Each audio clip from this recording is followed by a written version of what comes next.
એટલે મેં કીધું પૂછી આવું. એટલે મેં ગણ્યું, મેં તો 7-8 જણા છે એટલે 1.5 કિલો તો જોઈએ. ત્યાં એક વૈષ્ણવ મળ્યા,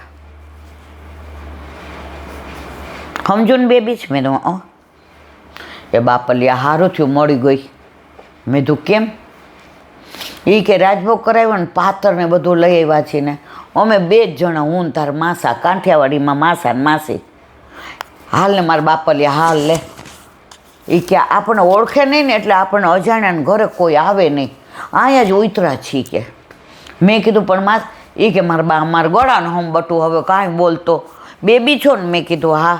આ ભાણિયો તારો જ? મેં કીધું હા. લાવ ભાણિયાને મારી પાસે. એણે તો આકાશને લઈ લીધો 40 દિવસનો. અને અમે, મેં કીધું માસી અમે હાતા, અરે બાપા દહો ને તોય મારા વાલા રાજભોગ બધી પાતર ને એટલો ગળ્યો પ્રસાદ ને.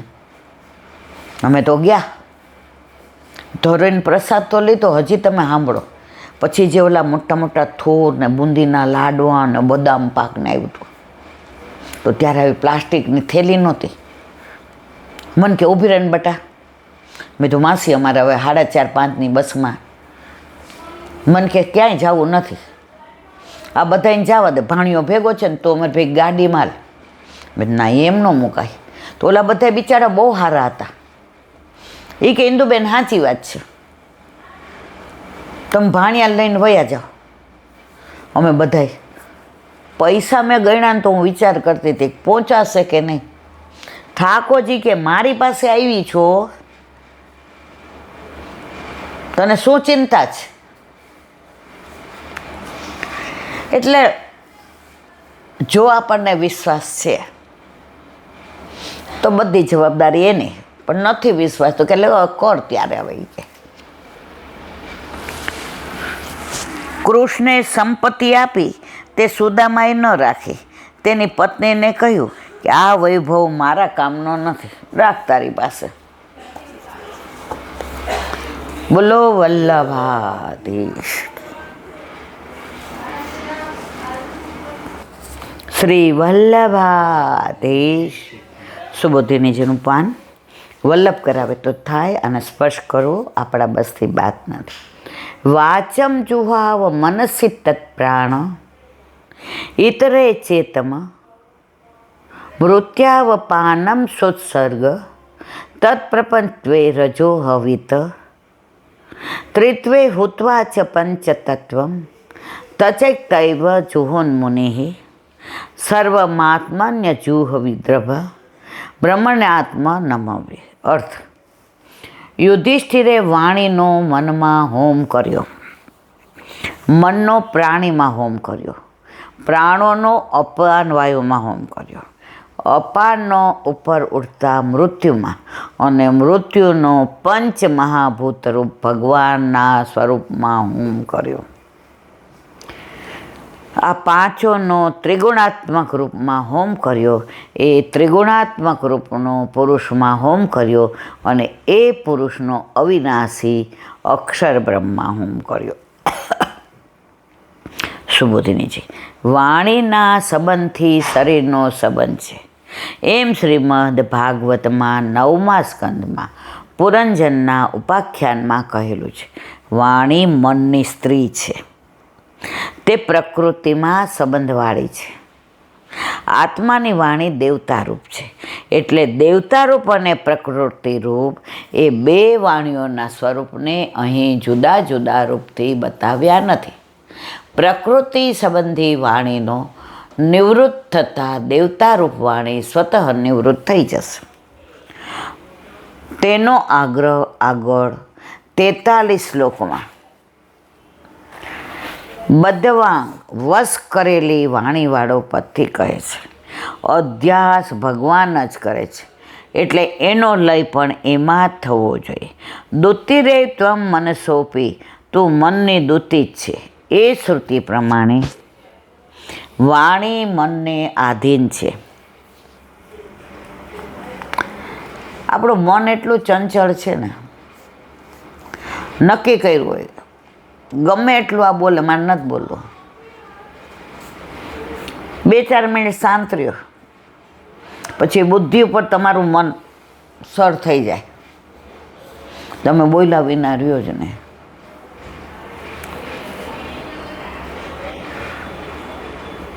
એ શ્રુતિ પ્રમાણે વાણી મનને આધીન છે. જો આજે ઘણીવાર આપણે નક્કી કર્યું કે આની આ સારી રીતે જ વાત કરવી છે, પણ પછી એવા શબ્દોને એવું વર્તન કરે ને ઠાકોરજી પરીક્ષા કરે કે લે હવે તું ના બોલ.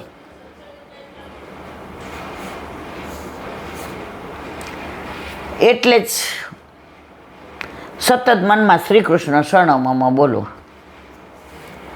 ઓલી એક બહુ સંત મહાત્મા પાસે આવી, એ કે મહારાજ મને છે ને ઝેર આપી દો, ઝેર. એ કે હા.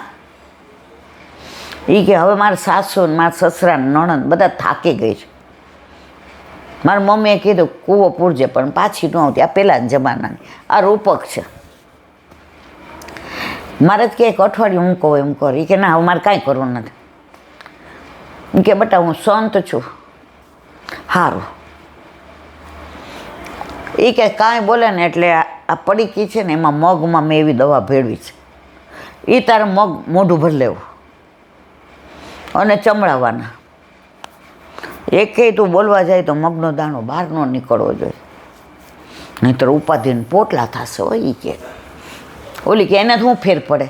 એ કે અઠવાડિયામાં જે મગમાં દવા ભેળવી છે ને એ લોકો પર પ્રભાવ પડશે. કાંઈ પ્રભાવ ન પડે, ન સુધરે. બટા અઠવાડિયું સારું. જો એ લોકો બોલે ને ફાંકો મારે ને એક મગ બહાર ન આવો. એ કે ન આવે, મારા જ વિશ્વાસ. એમ તો મારું મનોબળ બહુ મક્કમ, તો જ આ લોકો ટક્કર ઝીલું ને. ઘરે ગઈ, જેવું ત્રણેય ચાલુ કરે, સાસુ સસરા નણંદ, ઓલું પડીકામાં આપ્યું. પહેલાં કાગળ હતા એમાં પ્લાસ્ટિક. ઓલા લોકો કે આવી છો ને તેવી છો ને, તારે મારે કાંઈ શીખવાડ્યું નથી, દહેજમાં કાંઈ લાવી. હવે આ બોલવા જાય ત્યાં યાદ આવે એક મગ ન પડવો જોઈએ, એકે મગ ન પડવો જોઈએ. હવે સાંજ સુધી ઓલા લોકો થાકે, આ રાતના કોગળા કરીને હોય છે. એક દી બે દી પછી અઠવાડિયું થયું. એટલે 8મે દિવસે સાસુએ બોલાવી, ઓ બેટા આવો. તમે આટલા બધા ડાયા છો એ નહોતી ખબર. પહેલાં તમે છોકરમતમાં બોલતા હતા એટલે અમને એવું થતું તમે બરાબર, પણ તમારા મા બાપના સંસ્કાર કેવા, આટલું સંભળાવીએ તોય તમે. આજથી લ્યો આ ચાવી તમારી. હવે મારે રોજ સાંજે ને સવારે મંદિરે જવાનું, મર્યાદા માર્ગે. અને સાધુ સંત આવે ને એને ચપટી લોટ આપજો. રોટલી કરો ને તો ગાયની ને કૂતરાને બે પહેલાં.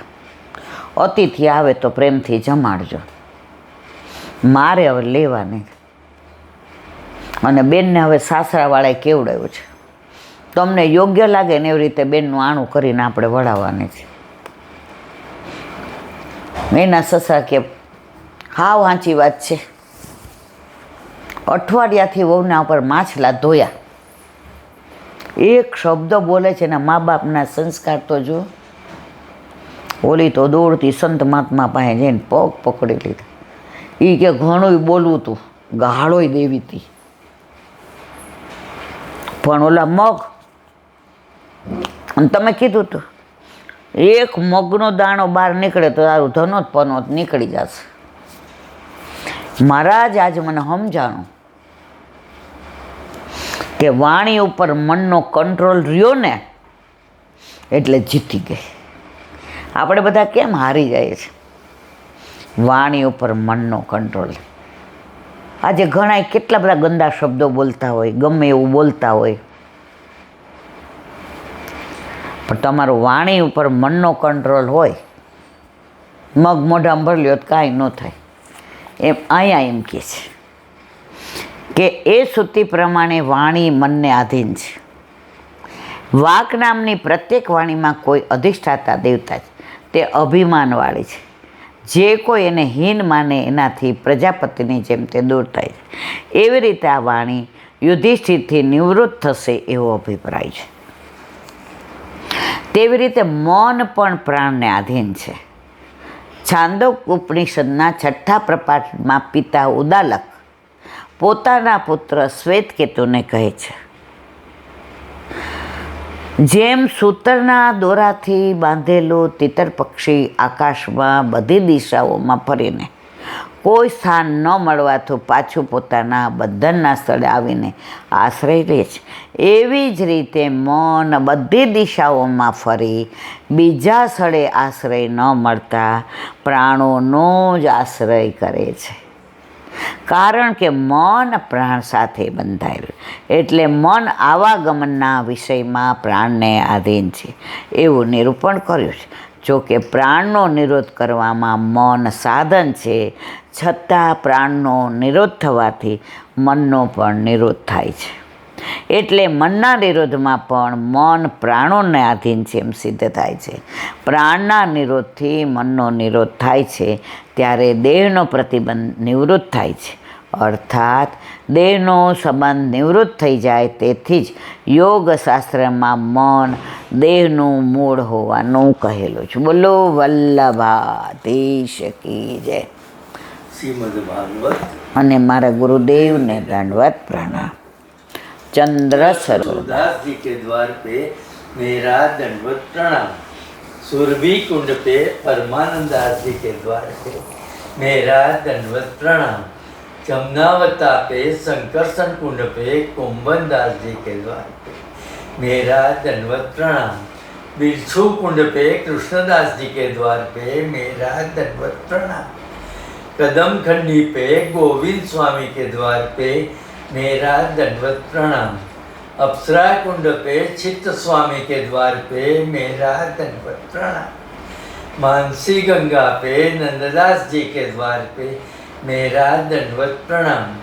रुद्र कुंड पे चित्रगुप्त दास जी के द्वार पे मेरा दंडवत प्रणाम. ब्रज विलास ब्रजनी गोपिकाओने मारा दंडवत प्रणाम. हे वल्लभ, સવારથી અત્યાર સુધી સેવા સ્મરણ સત્સંગ જે પણ તે કરાવ્યો તે તારા ચરણારવિંદમાં સમર્પણ કરું છું.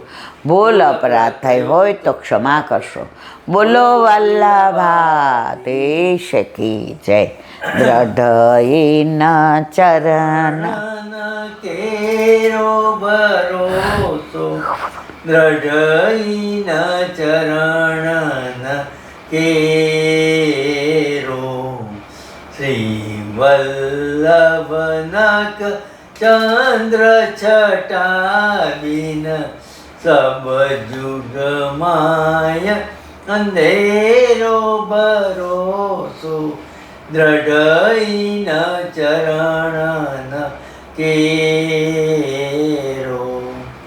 साधन और नहीं आ कली में, जासो निवे सूरखा कहे त्रिविध आंधरो, बिना मोल को चेरो भरोसो, દ્રઢઈન ચરણ દ્રઢઈન ચરણ, દ્રઢઈન ચરણ કેરો.